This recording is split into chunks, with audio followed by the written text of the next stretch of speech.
Kita sudah menetapkan tersangka, berarti dia sudah mengakui karena memang alat bukti itu jelas dari barang bukti yang ada di TKP. Kemudian Sebagai tersangka, kira-kira apa saja nanti selanjutnya proses penyidikannya? ya, yang jelas dari penyidik mengumpulkan barang bukti, ya apa-apa saja juga yang dari kemarin harus kita dapat juga, ya. Kita memperbanyak untuk barang bukti karena memperjelas. Kemudian keterangan-keterangan saksi yang melihat dan mendengar itu yang kita kumpulkan. Nah, Ibu, ini sampai sejauh ini apakah sudah ditemukan seperti ada gangguan kesehatan mental atau seperti apa, Bu? Ya, kalau ini memang ahlinya kalau soal jiwa dan mental, ya. Jadi kemarin juga sudah dimintain keterangan dari psikologi forensik. Itu kemudian hasilnya belum didapat.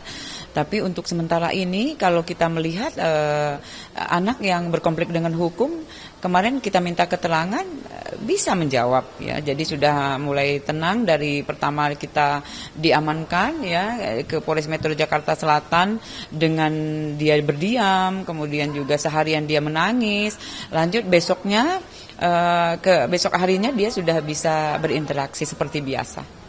Pelaku sendiri dia mengakui tindakannya nggak, Bu? Kita sudah menetapkan tersangka, berarti dia sudah mengakui karena memang alat bukti itu jelas dari barang bukti yang ada di TKP, kemudian juga dari keterangan saksi yang melihat dan mendengar kejadian, lanjut juga dari keterangan anak tersebut, ya. Jadi alat bukti cukup untuk menentukan seseorang menjadi tersangka.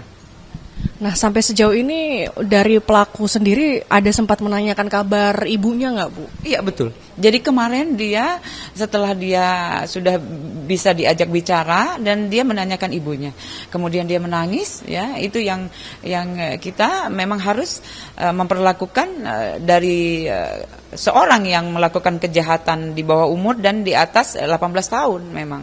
Gitu. Kalau sementara keterangan dari saksi seperti apa, Bu? Keseharian dari pelaku ini? Kesehariannya kita dapat keterangan dari tantenya terutama, kemudian dari tetangganya bahwa anak ini anak yang tergolong baik, ya, karena di komplek dari besar lahir di sana. Jadi sehariannya dia pergi sekolah, kemudian pulang, kemudian disapa juga dia menjawab. Memang selayaknya anak SMA kelas 1, ya, Mbak, kelahiran 2010, berarti dia sudah 14 tahun. Kalau melihat hal ini, tanggapan dari keluarganya, kemudian tetangga sekitarnya seperti apa, Bu? Karena kan lihat sehari-hari katanya dia ramah lah, ya, bisa dibilang. Iya, jadi semuanya kaget, apalagi yang tantenya sampai shock, ya. Dia bilang kita tidak menyangka, ya, kenapa terjadi demikian. Tapi ya dia minta biar kejelasan bahwa dari penyidik menggali, ya, kenapa bisa terjadi kejadian yang kita lihat. Nah, Ibu, sekarang kondisi ibu dari pelaku seperti apa?